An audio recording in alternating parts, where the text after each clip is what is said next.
नमस्कार, मी अजित कुलकर्णी, प्रहार जनशक्ती पक्ष शहराध्यक्ष सोलापूर। आदरणीय आमचे पक्षप्रमुख दैवतुल्य बच्चूभाऊ कडू यांना मानाचा मुजरा प्रथमतः, जेणेकरून लोकसभेमध्ये, अमरावती लोकसभेमध्ये राणांच्या विरोधात उमेदवारी दिल्याबद्दल प्रथमतः बच्चूभाऊंचं अभिनंदन। आणि आता त्यांच्या पायाखालची वाळू सरकलेली आहे। हरामखोर रवी राणा जो म्हणत आहे बच्चूभाऊंना, बच्चूभाऊ असे तसे, अरे बच्चूभाऊंच्या पायाची सर सुद्धा तुला येणार नाही। जो आमदार आदरणीय आमचे बच्चूभाऊ 20 वर्ष कुठल्या पक्षाचा झेंडा नाही, काही ना, अपक्ष निवडून येणारे एकमेव आमदार आहेत। भारतामध्ये दिव्यांग मंत्रालय करणारे एकमेव आमदार आहेत। 105 वेळा रक्तदान करणारे एकमेव आमदार आहेत। आपल्या लग्नाचा खर्च टाळून 300 अपंगांना सायकली देणारे एकमेव आमदार आहेत।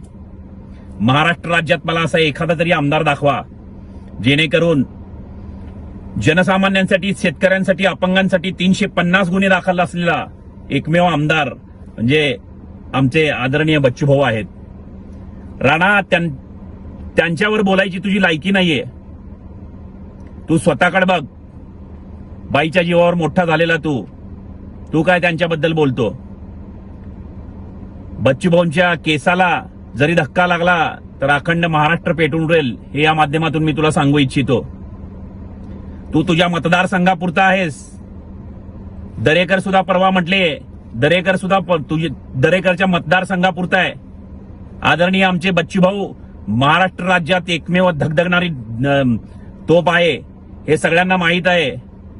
मंत्रालयात सत्तेत असले तरी विधानसभेत आपल्या सरकारला एकमेव जाणीव करून देणारे शेतकऱ्यांबद्दल आदरणीय आमचे बच्चूभाऊ आहेत। हे सगळं माहिती असताना तुला लाज वाटत नाही का रे? तू बच्चूभाऊंबद्दल बोलतो।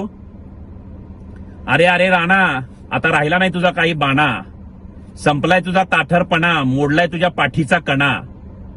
गप मिळतंय त्याच्यात खाना आणि बीजेपीचे गुण गाना, हे या माध्यमातून तुला सांगू इच्छितो। आणि बच्चूभाऊंवर बद्दल बोलण्याची तुझी लायकी नाहीये, तू बोलू सुद्धा नको, अन्यथा याचे परिणाम तुला भोगावे लागतील, या माध्यमातून सांगू इच्छितो।